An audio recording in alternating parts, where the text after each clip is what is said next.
From LinkedIn News, I'm Leah Smart, host of Everyday Better, an award-winning podcast dedicated to personal development. Join me every week for captivating stories and research to find more fulfillment in your work and personal life. Listen to Everyday Better on the LinkedIn Podcast Network, Apple Podcasts, or wherever you get your podcasts.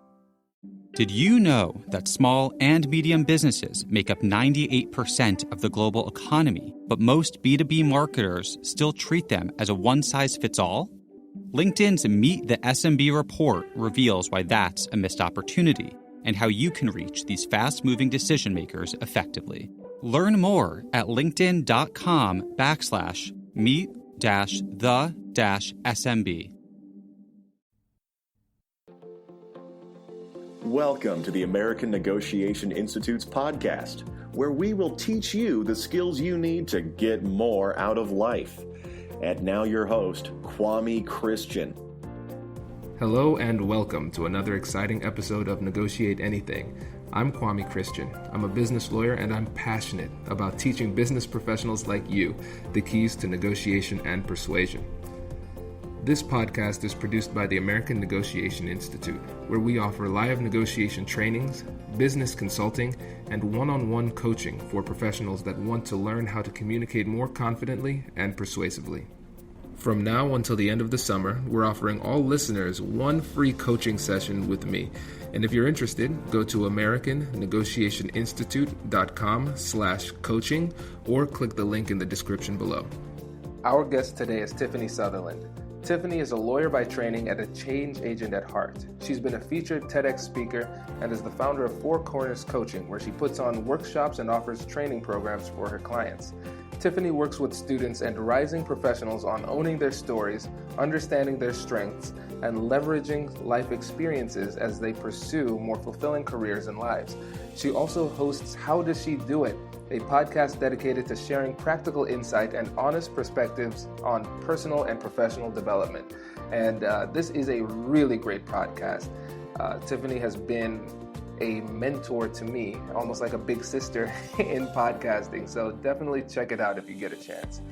Lastly, before we jump into the interview, I want to let you know that she's putting on a course called Work with Purpose. Work with Purpose is a 3-month group coaching experience for people committed to getting clarity about their careers, taking tangible actions, and growing as whole people. If you are interested, make sure you either check out the link in the description or go to her website. Tiffany's told me a little bit about the program, and it is a phenomenal program. So if you are interested, if any of this sounds interesting to you, make sure you check out her website. This was a really, really fun interview, and I know you're going to get a lot out of it. So without further ado, let's jump into the interview. Tiffany, thanks for joining us today. Thank you. I'm happy to be here, Kwame. How's it going? Things are fantastic. So how about you get us started by telling us a little bit about yourself? Professionally speaking, I am a lawyer by training, but currently don't practice full-time, but work as a recruiter at a law firm. And I also am a career coach. And I am a podcaster as well. I have a podcast called How Does She Do It? And I love Haribo gummy bears. So those are just a few things about myself. So many other things, but I think those are some of the very important things that I like to say about myself. And I'll add a couple other facts too. So I have 2 interns that work for me, and they're at OSU's law school. And so when I was interviewing them, I asked them, hey, have you checked out my podcast? Have you listened? They're like, no, I haven't heard it. I was like, well, which podcast do you listen to? They're like, Tiffany Southerland's podcast. No way. No Yes. way. That is awesome. So I have a legit famous person. I'm just trying to get on your level. Well, I appreciate that. And shout out to your interns who I'm sure now listen to your podcast, your great podcast. So, we're all spreading the wealth and information here. Yeah. So you said you are a lawyer, but you got into recruiting. Why'd you do that? So I made the transition when I was working at actually the same firm that I work at now, but I was practicing products liability law, and I just realized that there was a different way that I wanted to interact with people and challenges that they were having. And I became interested in kind of the professional development of individuals. And so before I made my transitioned from before I came into my current role as a professional recruitment manager, I worked in admissions at a law school. And in that role, I was able to kind of see the beginning of a lawyer's journey, if you will. So getting people from the prospective student process all the way through to the admissions process, and then being able to see people graduate from law school and start their careers. And then came into the role in working in recruiting to be able to bring people into the law firm as attorneys and really just watch them, see them develop and see how we match organizational needs with the skills and interests of the individuals who are looking to hire to fulfill those practice group needs. And it's been a great journey so far, and everything is kind of built on the last thing that I've done to kind of build this nicely arced career, if you will, which I don't take credit for because I think everything is aligned by God, but I show up when I can. Very cool. And yeah, it's an interesting professional arc too, because you had you have a master in social work, right? I do. I have a master's in social work, and I studied clinical social work. So I was training to be a therapist, and while I was in my master's program. But at the same time, I actually started the master's program really as a way to go between my undergraduate and law school, because my undergraduate grades and situation was not going to get me admitted to law school. So that was the initial kind of reason why I went to the master's program. But then I learned so much about human development and people's kind of interaction with systems and the way that their upbringing impacts their access to certain kinds of networks and challenges that they face and their resilience and all this kind of stuff. And it was just one of the most important academic and personal experiences that I've had was being in that master's program. Wow. That is fascinating. That's deep. And so now I'm seeing how all of this ties in from law to now doing career coaching. Yes. So I like to say that it does tie in. And I think because when you think about how we show up at work every day, we don't come to work just as people who come to work. We come to work as whole people, and we bring in our values, we bring in our strengths, we bring in the challenges that life has thrown at us in a lot of different ways. And they don't all show up at one time in every given situation. But the way that I try to look at my own career development as well as the career development of my clients is to think about who we are as whole people, and then how do we then want to show up in the work that we do every day as those whole people. But the challenge is that most of us, or a lot of people, are not clear on who they are as whole people. They haven't worked through some of the challenges that they have personally that may inhibit or drive some of their career motivation, or some of the fears that they have, or some of the insecurities that they have. And so those things, whether we believe it or not, or whether we pay attention to it or not, often show up in our work and sometimes in our career choices and our career paths or limitations. And I don't know exactly how I got onto that tangent, but I'll stop there. And one of the reasons I wanted to bring you on the show was to talk about how people can take more of a controlling role when it comes to shaping their careers. So why do you think it's important to try and seek new responsibilities at work? It's important to seek new responsibilities at work because when you start any job, you usually start a job with a job description, and that job description may or may not encompass many or most of the things that you do kind of on a regular basis. But if you are looking to grow in your career, eventually the things that were included in that job description, or the things that are not included in that job description that you still find yourself doing every day, you will, if I believe if you're doing it right, you will outgrow some of those responsibilities. And so if you only do what has been given to you, what is asked of you, then you will stay where you are unless you try to position yourself for new responsibilities and new opportunities within your organization in a variety of ways. Yeah, that makes a lot of sense. And one of the interesting things about this point is the fact that it's self-directed. It's coming from you. It's not coming from management. And I think the negotiation angle here is that a a lot of times we want more responsibilities, we want to move forward, we want to make changes in our career, but we wait for our managers to kind of get the point and put us on the right path. And so that's where the negotiation comes in. How do we position ourselves better to have those new roles? Well, I think in the same way that hopefully you would agree with this as a negotiation expert, that you have to know the information that you're working with, right? So you have to do your research. So in any traditional negotiation, you don't go into the room without knowing the lay of the land, without knowing the needs of the person on the other side, what they're looking for, what they're after. So as a professional individual, you have to say, okay, I know the role that I have. I have to know, what am I trying to gain? How am I trying to grow? What skills am I trying to develop? And what are the needs of my organization? What are the needs of my department? What are the needs of my direct manager? And how do the things that I want to increase or change about my role align with the needs of my direct report, my direct manager, my organization, my department, my team? You have to know what you are after before you can even begin this journey of trying to increase your responsibility. So that kind of leads you to a different initial process, which is taking time to think about, what do you actually want for your career, which so many people don't take the time to do. They get in a job and they kind of just... Hey you, I'm Andrew Seaman. Do you want a new job? Or do you want to move forward in your career? Well, you should listen to my weekly show called Get Hired with Andrew Seaman. We talk about it all, and it's waiting for you, yes you, wherever you get your podcasts. Small and medium businesses don't have time to waste, and neither do marketers trying to reach them.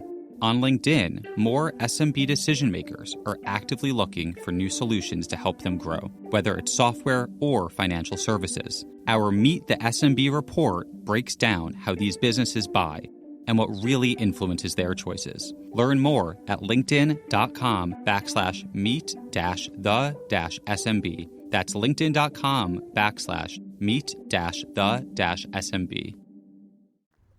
Work it every day and look up. And as you mentioned, now the time period is 2, 3, 4 years. And it's like, wait, where am I? What is next? And I have never thought about that before. Right.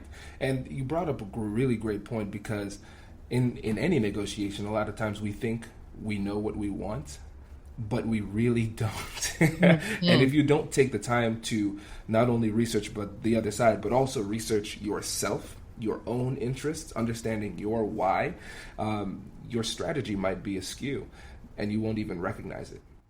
Exactly. And I think the way that a quick answer, or kind of quick way to think about it, is thinking about, you want to reverse engineer the process. So in a negotiation, if you think about what you have to know what your end goal is. And in order to know what your end, once you know what your end goal is, then you can then say, okay, well, what are the things that I need to do to get to that place? But the only way you can figure out what your end goal is if you've actually taken time to say, well, here's the kind of professional that I am today.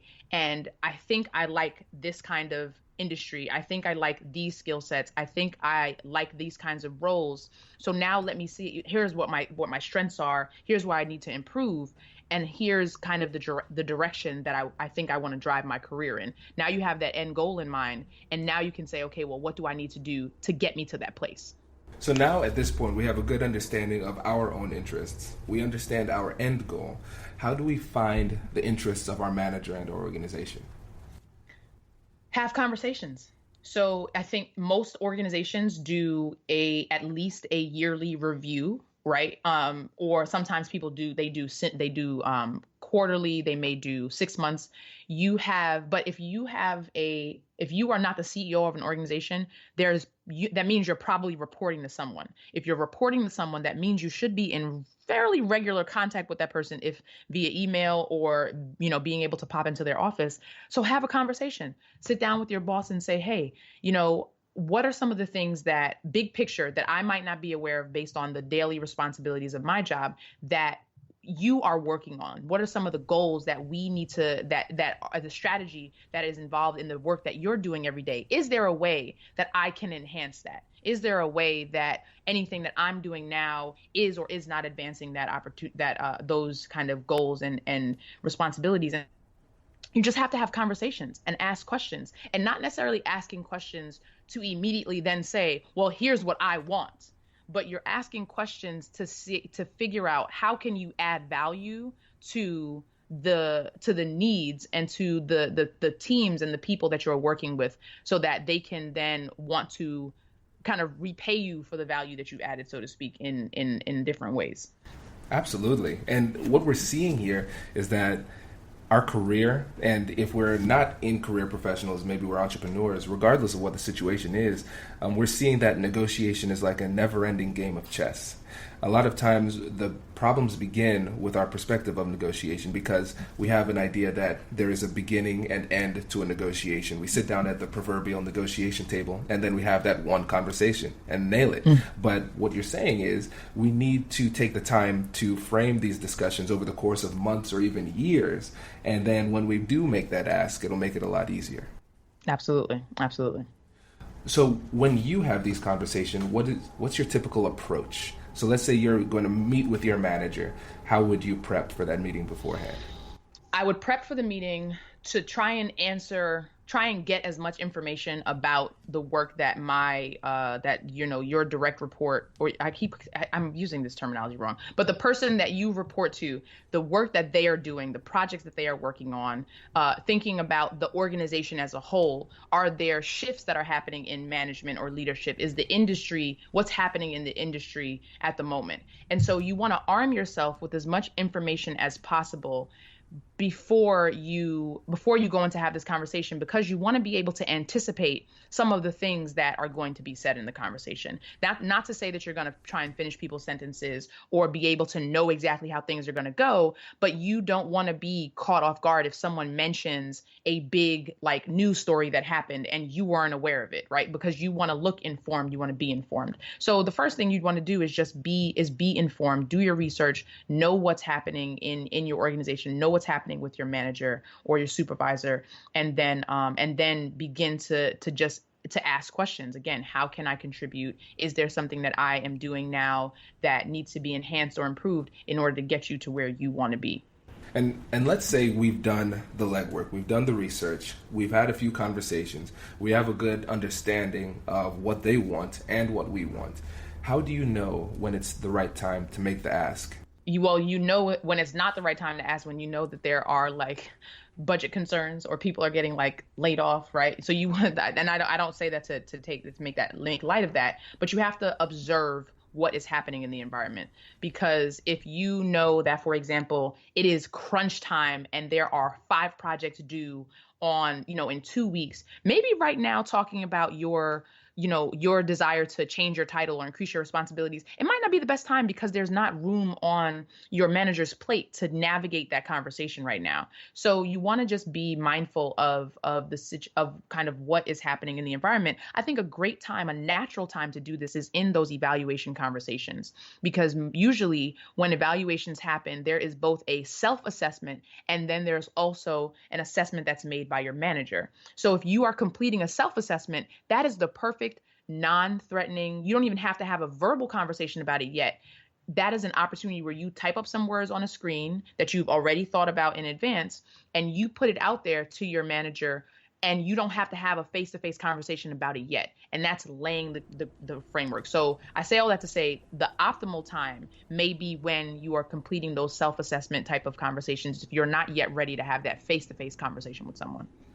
That's a great point. Yeah, whenever natural opportunities to negotiate come about, I think that's a perfect time to do it, because it makes it less pressure on either side. It's like, okay, yeah, we're definitely going to have this conversation anyways. Might as well bring it up. So the person is ready. Otherwise, if you say, hey, I'd like to talk about my roles and responsibilities mid-year, it's like, oh, that might... Why? Mm-hmm. So yeah, I think that's a good point. And what you said earlier was pretty deep. Knowing when not to do it, I think that's almost even more important, because unlike the evaluation times, that's pretty obvious. Most of the times when it comes to negotiation in general, it's not abundantly clear when it should start. But understanding clearly when not to do it can give you a lot of insight for when to have the conversation.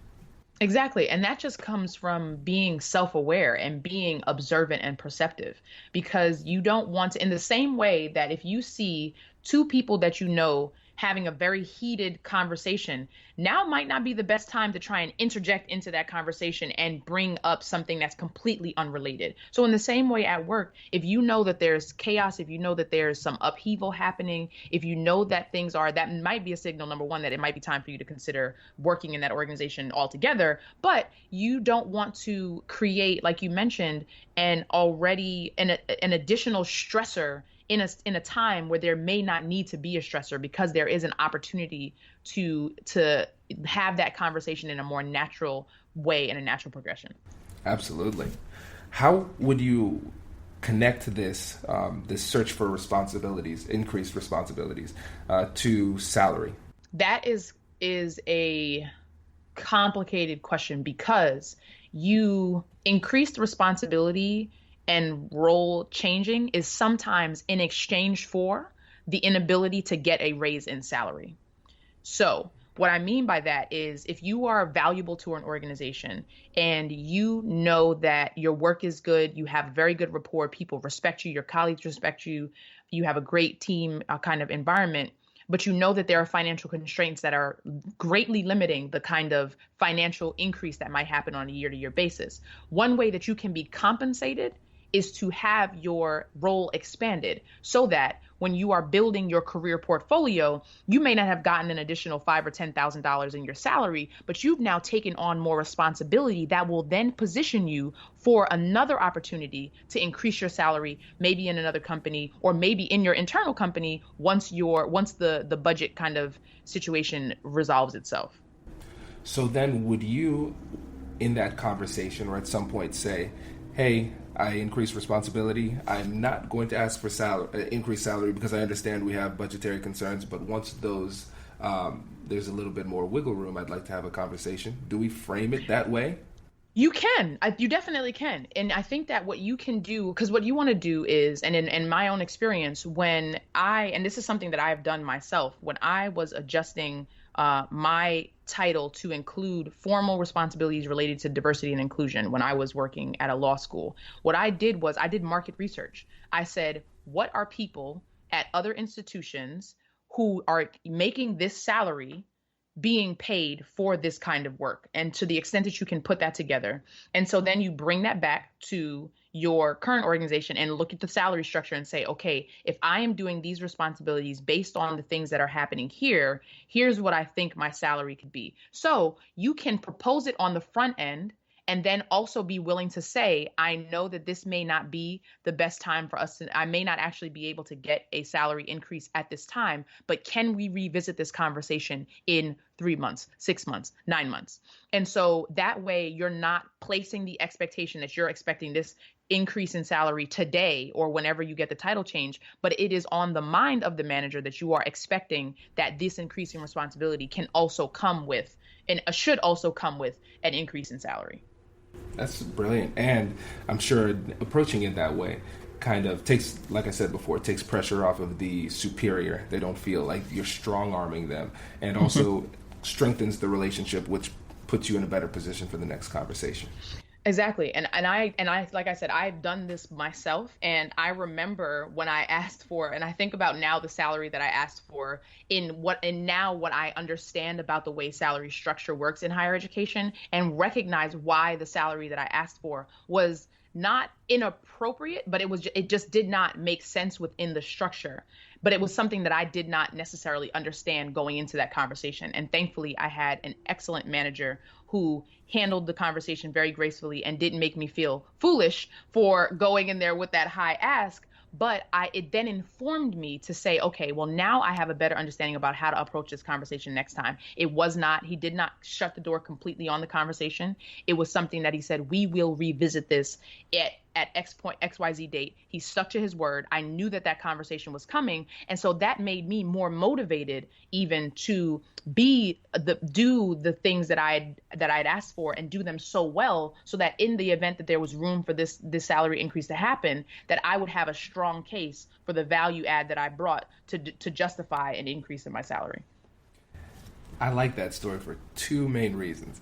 And so the first reason is, now hearing what you said earlier in the conversation compared to this story that you just told, I'm assuming now, given your understanding of the structure and how you typically research before the conversation, if you were to have this conversation now, you would probably be more prepared and have a better understanding of the organization. Absolutely. So you would go in more prepared. And then the second thing that I think is even more important is the fact that you went into the conversation, you had an ask that was aggressive but reasonable, and you were rejected, and you still have a good relationship with your boss, you're still working there and still moving forward in the company, and you got information from that. So there's certain kinds of information that you cannot get outside of the negotiation. Sometimes you need to go in, ask, get rejected, and people don't understand that rejection is information. Absolutely. And the thing is that it wasn't a complete rejection. It was only a rejection on one thing that I asked for. The other thing that I asked for was an increase in was a change in my job responsibility and a title change. So I won. I still won on like the large percentage, because I knew going in that it was a long shot that I was going to get this salary increase that I asked for. I knew it was a long shot. I wasn't expecting to get the number that I asked for, and I was prepared to not get anything. But what I knew that I was going to get, I had a high likelihood of getting that salary, that title change, and getting that job responsibility change, which aligned for me directly with where I saw my career going in the future. So I walked out of there with what I needed in order to move my career forward, because the salary would move my salary forward, but to move my career forward, the job responsibility change, the title change is really what got me that career momentum that I was looking for. Oh, that's brilliant. You're the first person on the show that has made that distinction between increasing salary versus advancing your career. Usually those are tied together and seen as the same thing, but that is a brilliant nuance to be able to distinguish between the two.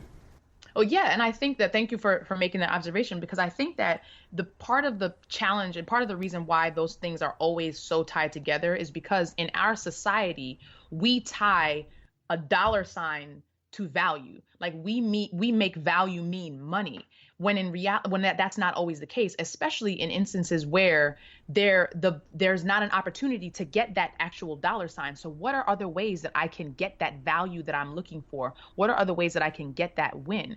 And in career development, sometimes you have to take a proverbial step back before you can take a step forward. So you might have to, for example, which is my career story, I went from being an attorney at a law firm making a very good six-figure salary to having to take close to a very, like a 60% pay cut in order to move my career in a direction that I wanted it to go in. So while I lost financial value, so to speak, I gained lifestyle value. I could, in the summer times, I was getting off at 12 o'clock. Like I wasn't billing hours, right? And so, and for the career trajectory that I was trying to go in, those were the value adds that I was looking for my own career development.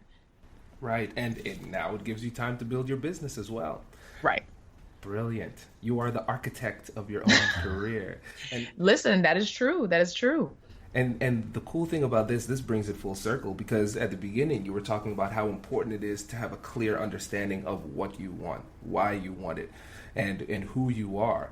And somebody who doesn't understand that distinction between career advancement and increased salary would just kind of go in there blending the two and say, I need more money. Okay, that'll mean more time. So now instead of working 70 hours a week, now Tiff South is working 90 hours a week. Is that really what you want?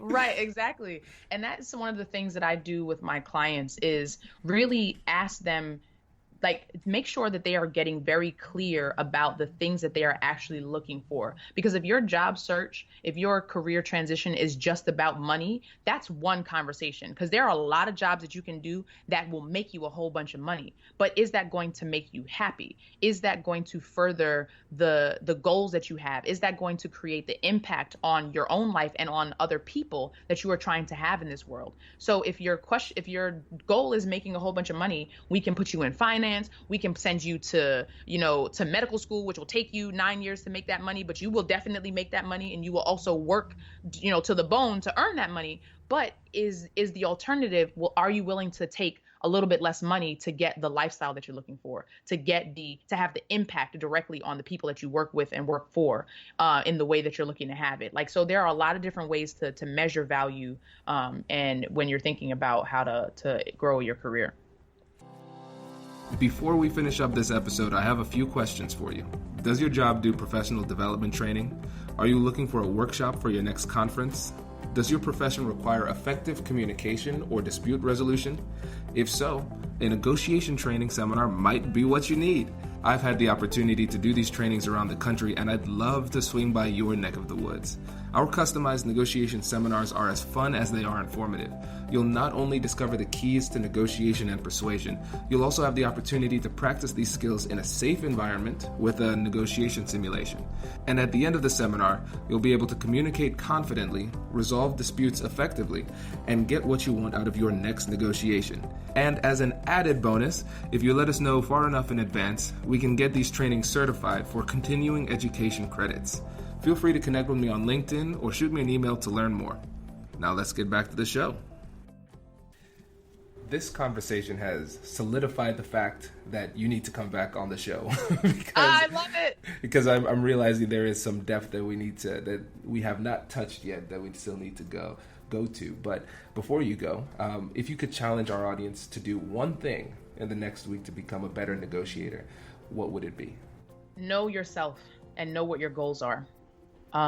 Because I think that you cannot know how to approach a negotiation of any form. And I really think of negotiation as self-advocacy, right? Whether you're advocating for your own career development or whether you're advocating for the client that you are negotiating on behalf of or anything, it is advocacy. And if you don't know what your goals are, then you cannot advocate from a strong position. And we can, again, I think I would love to come back to talk a little bit more about what that process looks like, because that is where people, I think, they're afraid to do that work, because knowing your goals means having to dig through some of the stuff that's painful, having to dig through some of the insecurities, as well as acknowledge things that are strengths of yours that you might not even recognize. So know yourself and be willing to do that work to find out what your goals are and what your story is. Fantastic. Well, thank you so much for joining us. This was really, really good. Thank you for having me. I hope you enjoyed that episode. If you're finding this information helpful, please remember to leave a review and subscribe. Our goal is to teach this to as many people as possible, and every time you leave a review, it makes it easier for people to find us in the search engines. With your support and listenership, we've grown to the point where we are now the #1 ranked negotiation podcast, and we have listeners in 140 different countries. We appreciate your continued support, and please continue to reach out to me on LinkedIn. Remember, everybody who connects with me gets a personal message from me eventually. It takes time because more and more people have been reaching out, but I want to hear from you and we actually get to chat. So continue to reach out. Thanks again for listening. I'll catch you in the next one.